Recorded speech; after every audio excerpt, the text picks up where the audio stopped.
تعالى اقولك على سر تيتا في تخزين الجوافه. شايفين انتوا الجوافه بتاعتي عامله ازاي؟ عايزه اقول لكم بخزنها كده على طول.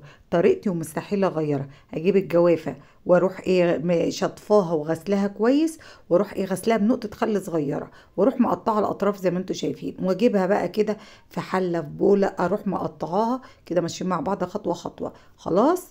بصوا بقى يا حبايبي، عشان نخلي بقى الجوافه بتاعتنا دي تدنها كده ما تاكسدش معانا او ما تسمرش معانا. عايزه اقول لك هي لوحديها في الهوا كده لو سبتيها شويه هتاكسد. طب بالله عليكي بقى لو حطيتيها في ميه من الحنفيه وعملتيها عصير وحطيتيها على الرف في التلاجة، مش بتاكسد معاكي؟ وبعد ساعتين تلاتة بتلاقي الجوافه معاكي في التلاجة كده مسمره. طب تعالى بقى اقول لك على الطريقه الصح. هاتي كده ليمونه، مش ما تكتريش في الليمون، احنا مش هنعمل عصير ليمون، احنا بنعمل عصير جوافه، وعايزين شويه جوافه كده متطعمين، وكوبايه سكر.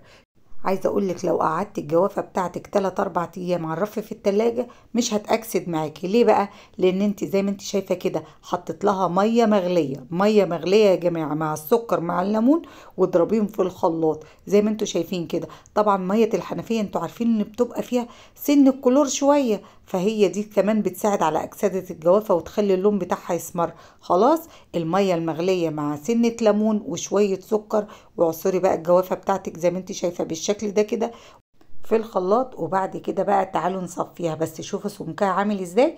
كده بقى انا بخزن الجوافه بالشكل ده.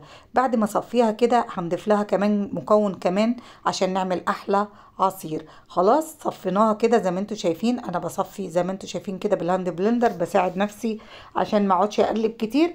زي ما انتوا شايفين صفيت بقى الجوافه بتاعتي. تعالوا بقى نعمل ايه؟ نخزنها ونعمل منها شويه عصير دلوقتي على طول، ونشوف عصير الجوافه. زي ما انتوا شايفين البذر كده هروح بقى متخلصه منه. وتعالوا يلا نعمل مع بعض ايه؟ نخزن كده الجوافه بتاعتنا. شايفين انتوا سمكها؟ علشان انا كده لما بطلعها من التلاجة بروح حاطه عليها مكون واحد، او لو حبيت ازود السكر بروح مزوده كمان شويه سكر. خلصت الكميه اللي معايا. تعالوا نعمل بقى عصير. هضيف بقى شويه كده في ايه، في اي كوبايه كده اللي هنشرب فيها عصير. وتعالوا بينا بقى نضيف له شوية لبن. ودي بقى طريقتي اللي مستحيل اغيرها. جوافة باللبن، حابة تشربيها سادة اشربيها. وكده بقى انا ايه، الجوافة بتاعتي بتبقى سهلة كده موجودة في الفريزر، اسحبها على طول واحط عليها شوية اللبن. وكده بقى بقول لكم لو عجبتكم الوصفة ما تنسوش تيتا لايك ومتابعة عشان يوصل لكم كل جديد. والسلام عليكم.